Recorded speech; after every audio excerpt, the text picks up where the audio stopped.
I take you to be my wife. I take you to be my husband. You may now kiss the bride. I am not sure if I want to do this. Jason Whitfield had waited his whole life for this night. The music had faded, the guests had gone home, and for the first time since the ceremony, he was finally alone with his new wife. He carried her suitcase into the honeymoon suite himself, set it down by the window, and turned around expecting to see her smiling back at him. Instead, he found an envelope sitting on the pillow where her head should have been. His name was written across the front in her handwriting. He assumed it was a love letter, the kind brides sometimes leave for their grooms on the first night of a marriage. He was wrong. Inside that envelope was not a promise. It was the beginning of the end, delivered before the marriage had even had the chance to begin, and Jason had no idea that the woman he just married had already made her decision days earlier. What he pulled out of that envelope was not a note. It was a divorce petition, already signed, already dated, sitting on his pillow like a wedding gift no one asks for. For a moment, Jason thought it was a joke, the kind of prank a groomsman pulls to get one last laugh before the honeymoon starts. But there was no laughter waiting in the next room. There was no explanation taped to the mirror. There was only silence, an empty side of the bed, and a woman who had vanished from her own wedding night without saying a single word. By sunrise, Emily Carter was gone, and the only story anyone could agree on was that nobody saw this coming, not even the people who had known her the longest. What Jason didn't know that night was that Emily's decision had nothing to do with cold feet or a sudden panic. It had started weeks earlier, quietly, in places Jason never thought to look. It would take him almost a full decade to piece together what really happened between the moment she said, "I do," and the moment she disappeared. And even then, some of what he uncovered would be harder to accept than the divorce itself. This is the story of a wedding night that ended before it started, a marriage that lasted less than 12 hours, and a truth that stayed buried for 10 years before it finally came out. Before we dive deeper, let us know in the comments where you're watching from. We'd love to hear from you. And don't forget to hit that subscribe button so you never miss any of our upcoming videos. To understand how a marriage could end before the sun came up, you have to understand who Jason Whitfield and Emily Carter were before that night. Because the people standing at the altar were not strangers who rushed into something foolish. They had built a life together for almost 3 years, and everyone around them, from Jason's mother to Emily's closest friends, believed this wedding was long overdue rather than too soon. Which makes what happened next even harder to explain. Somewhere between the vows and the reception, something shifted, and the woman who had spent years planning every detail of this day made a choice that would confuse everyone who thought they knew her, including the man she just married. There are 3 questions that sat at the center of this story for years, and none of them had easy answers. Why would a woman who spent over a year planning her dream wedding walk away from it before the night was even over? What did Emily know, or discover, in the days leading up to the ceremony that made her decide this marriage could not continue?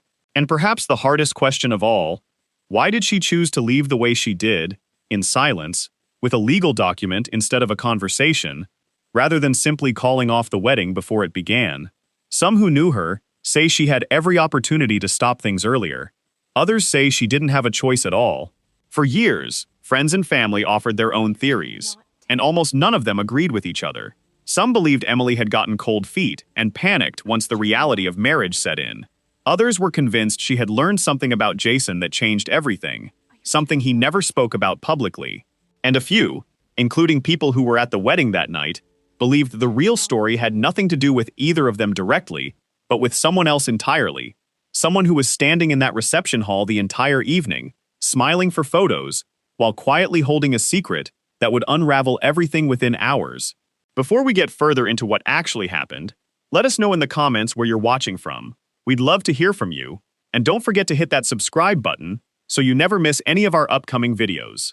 To really understand what happened on that wedding night, you have to go back almost 3 years, to the ordinary Tuesday evening, when Jason Whitfield and Emily Carter first met at a mutual friend's barbecue in a quiet neighborhood outside Columbus, Ohio. Jason was 29 at the time, working long hours as a project manager for a construction firm, the kind of man his coworkers described as reliable to a fault, someone who showed up early, stayed late, and rarely complained.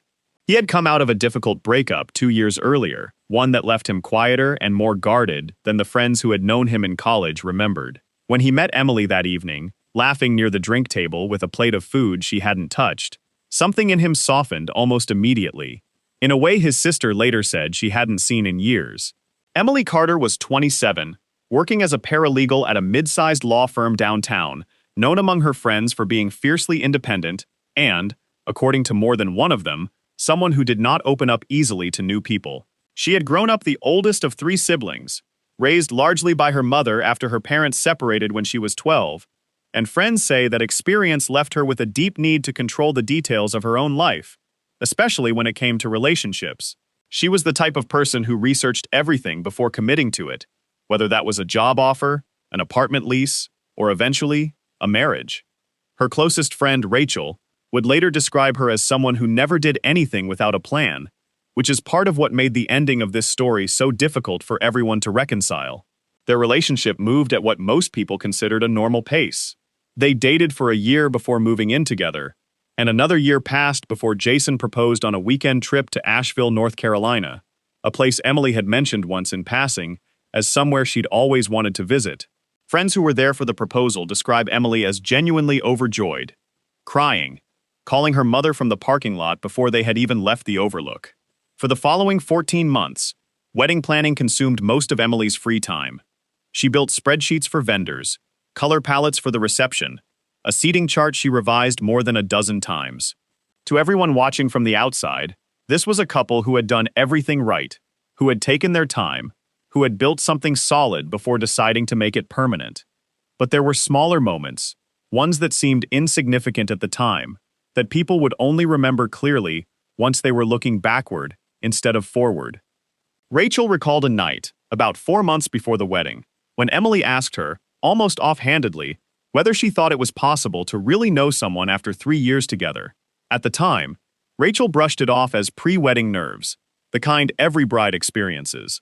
Jason's best man, Ryan, remembered a separate conversation just 2 weeks before the ceremony, where Jason mentioned that Emily had been unusually quiet the past several days, distracted in a way he couldn't quite explain, though he assumed it was simply the stress of finalizing the last wedding details.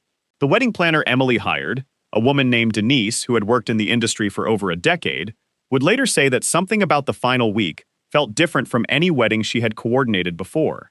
Emily called her 3 days before the ceremony with an unusual question, asking what would happen to certain legal paperwork if a marriage were to end almost immediately after it began. Denise assumed it was simply curiosity, the kind of odd question brides sometimes ask when their nerves get the better of them, and she answered it the same way she would have answered any other logistical question, without giving it a second thought. It would be years before she understood what that question had actually meant. By the time the wedding day arrived, everyone involved, from the families to the closest friends, believed they were witnessing the natural conclusion of a healthy, well-considered relationship. Nobody in that room, including Jason himself, had any real reason to believe that within 12 hours, this wedding would be over, and that the woman walking down the aisle toward him had already made a decision that would change both of their lives permanently. The morning of the wedding began the way most wedding mornings do, with a flurry of hair appointments, last-minute steaming of dresses, and the particular kind of chaos that comes with trying to get 30 people ready on time. Emily's mother would later describe her daughter as calm that morning, almost unusually so, given how anxious she had been in the weeks leading up to the ceremony. Rachel, who spent the morning with her as maid of honor, remembers Emily checking her phone more than usual, though at the time she assumed it was simply last-minute coordination with vendors. Nobody thought to ask who she was texting, because nobody had any reason to believe there was anything to hide. The ceremony itself went exactly as planned. Friends and family who were there describe it as beautiful, emotional, the kind of wedding that made even the most reserved guests tear up during the vows. Jason, by every account, looked at Emily the entire time, as though nothing else in the world existed. Photos from that afternoon, which later circulated widely once the story became public, show a couple who appeared genuinely, unmistakably happy. If something had already shifted in Emily's mind by that point, she did not let it show on her face, not during the ceremony, and not during the first hour of the reception that followed. It was sometime during the reception, according to at least 2 guests who were interviewed years later, that something changed. A woman none of the immediate family recognized had been seated near the back of the reception hall, someone Jason had apparently invited through a coworker connection, a detail he would only fully explain much later. Emily was seen speaking briefly with this woman near the bar during the cocktail hour, a conversation that lasted only a few minutes but that Rachel noticed had visibly unsettled her friend. When Rachel asked if everything was all right, Emily reportedly smiled, said she was fine, and returned to the head table as though nothing had happened. For the rest of the evening, Emily continued smiling for photos, dancing with her father, cutting the cake alongside Jason in front of nearly 100 guests. But those closest to her would later say her smile looked different in the later photographs, more practiced, less automatic. She excused herself twice during the reception, once for what she said was a phone call to her mother, and once simply to get air. Nobody at the time thought to question this. Brides step away from their own receptions constantly, overwhelmed by the emotion of the day, and nobody in that room had any reason to suspect Emily was doing anything other than catching her breath. By the time the reception ended and the newlyweds said their goodbyes to the last of the guests, Emily had already made her decision. What she had learned from that brief conversation near the bar, and confirmed later that evening through a phone call she made privately from the hotel bathroom, was something she chose not to share with anyone that night, not even Rachel. She rode with Jason to the honeymoon suite in near silence, which he attributed to exhaustion after a long, emotional day.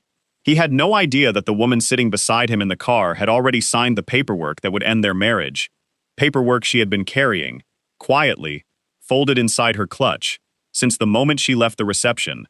By the time they reached the hotel room, Emily excused herself to change, stepped into the bathroom, and did not come back out the way Jason expected. When he finally opened the door to check on her, the room was empty, the window was open, and on the pillow where she should have been lying was the envelope that would define the next 10 years of his life. Before we get into what the investigation eventually uncovered, let us know in the comments where you're watching from. We'd love to hear from you, and don't forget to hit that subscribe button so you never miss any of our upcoming videos. Jason didn't call the police that first night. In the moment, it didn't feel like a crime. It felt like abandonment.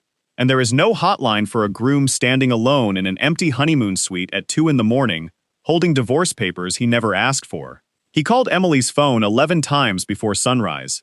Every call went straight to voicemail.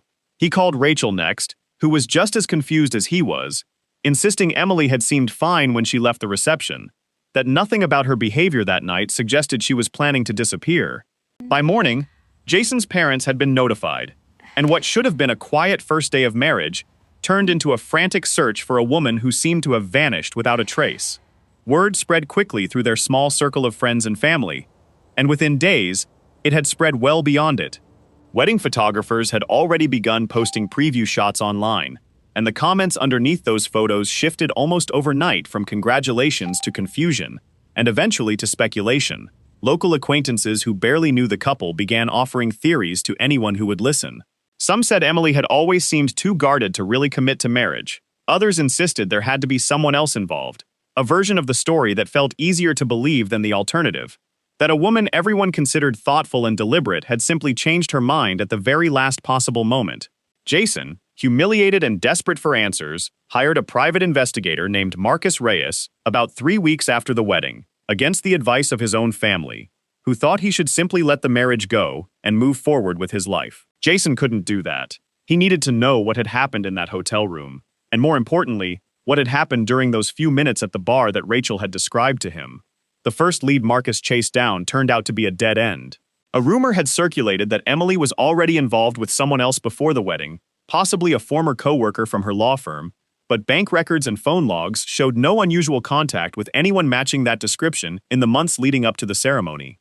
A second theory emerged not long after, this one suggesting Emily had discovered some kind of financial problem, a hidden debt, or a bad investment Jason had kept from her. Marcus spent weeks pulling financial records, credit reports, and loan documents, and found nothing that supported this either. Jason's finances, while unremarkable, were completely in order. Whatever Emily had learned that night, it had nothing to do with money, and it had nothing to do with another man in her own life. That left one thread still unexamined, the one detail nobody had taken seriously in the early days after the wedding, the identity of the woman Emily had spoken to near the bar. It took Marcus almost 2 months to track down who that woman actually was, and when he finally did, the answer didn't come from wedding guests or mutual friends. It came from an old company directory, a name Jason recognized the moment he heard it, though not for any reason he expected. She wasn't a stranger Jason had invited casually through a coworker. She was someone from a part of his life he hadn't spoken about in years, someone whose presence at that wedding was no coincidence at all. Before we get into exactly who she was and what she told Emily that night, let us know in the comments where you're watching from. We'd love to hear from you. And don't forget to hit that subscribe button so you never miss any of our upcoming videos. The woman's name was Danielle Foster, and for nearly 6 years, almost nobody in Jason's current life knew she existed. Marcus Reyes found her name buried in an old county marriage record from when Jason was 23, filed in a small town nearly 4 hours from where he now lived.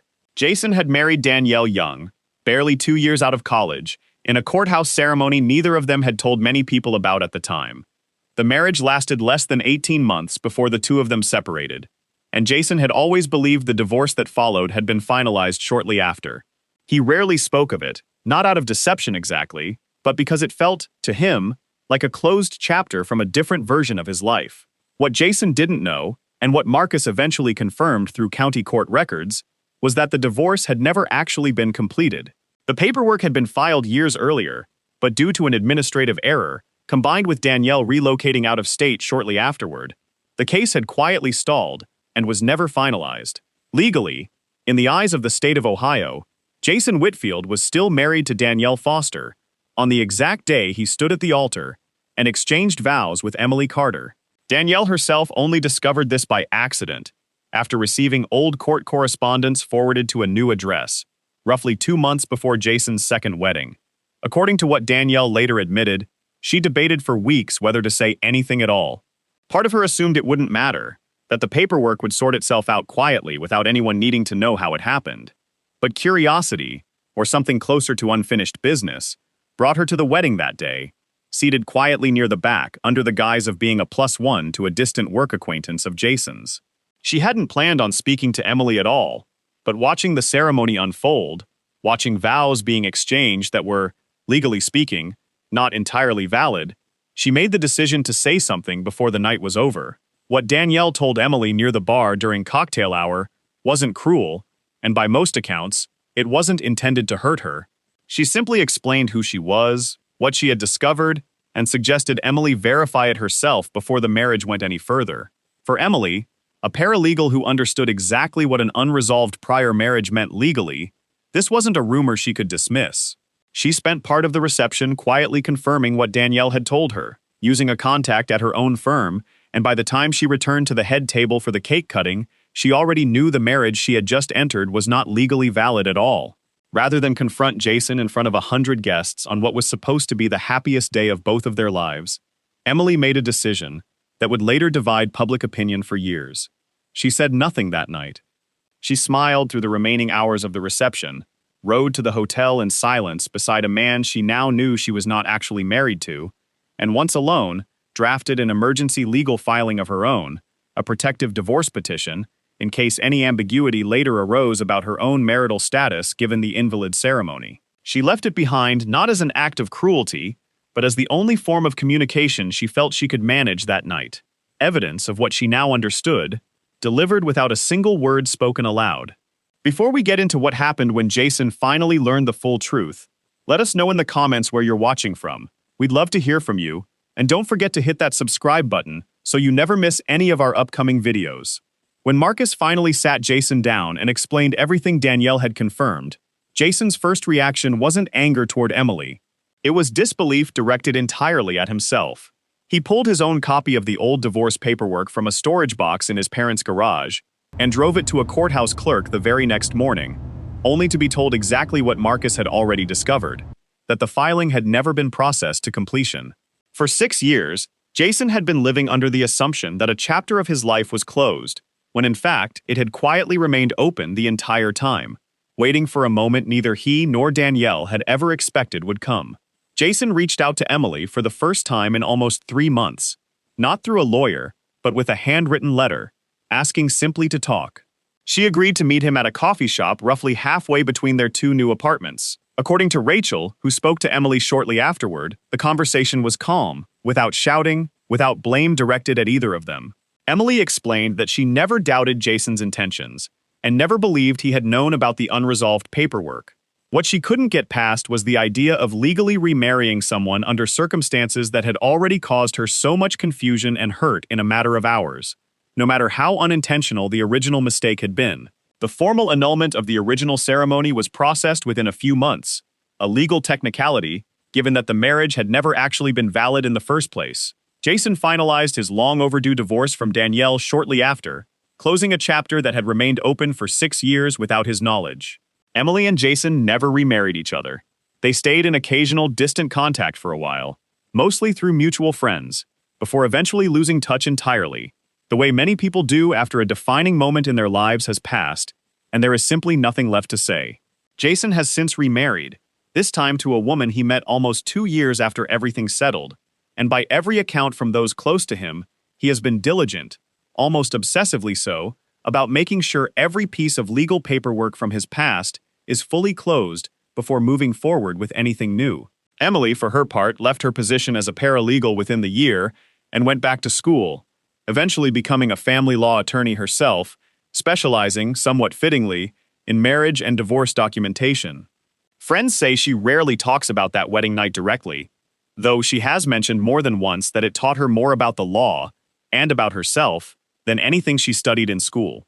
Looking back, almost everyone involved in this story agrees on one thing, that no single person was truly at fault. Jason didn't knowingly deceive anyone. Emily didn't act out of cruelty. Danielle didn't come forward out of spite.